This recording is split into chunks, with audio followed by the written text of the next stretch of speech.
November নাকি December, কবে দেশে ফিরবেন বিএনপির ভারপ্রাপ্ত চেয়ারম্যান তারেক রহমান?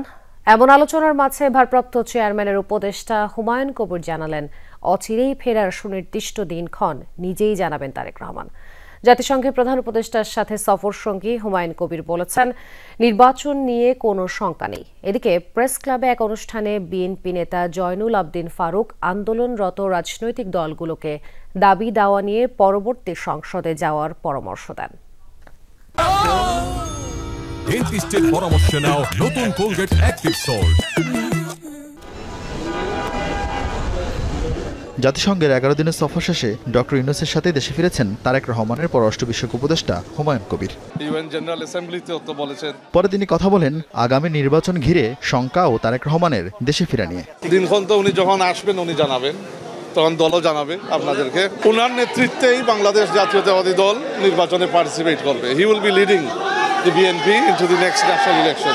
ইন্টারিম সরকার যথেষ্ট আন্তরিক আছে, মানে এটা টাইমেই হওয়ার জন্য।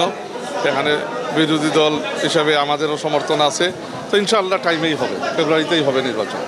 জাতীয় প্রেস ক্লাবে আরেক অনুষ্ঠানে বিএনপি চেয়ারপারসনের উপদেষ্টা জয়নুল আবদিন ফারুক বলেন, ফ্যাসিবাদ বিরোধী ঐক্য যারা বিনষ্ট করতে চায় জনগণ তাদের রুখে দিবে। যে ঐক্য দিয়ে 5 আগস্ট হাসিনা বিদেশে পালিয়েছে, সে ঐক্য বিনষ্ট করার যারা সাহস যোগাচ্ছে তাদের বিরুদ্ধে রুখে দাঁড়াই। রাজনৈতিক কৌশল হতে পারে, বিভিন্ন দাবি দাওয়া থাকতেই পারে, সেই দাবিগুলো নির্বাচিত সরকারের হাতে ছেড়ে দেন। সেই দাবিগুলো সংসদে পাশ করার জন্য সময় দেন।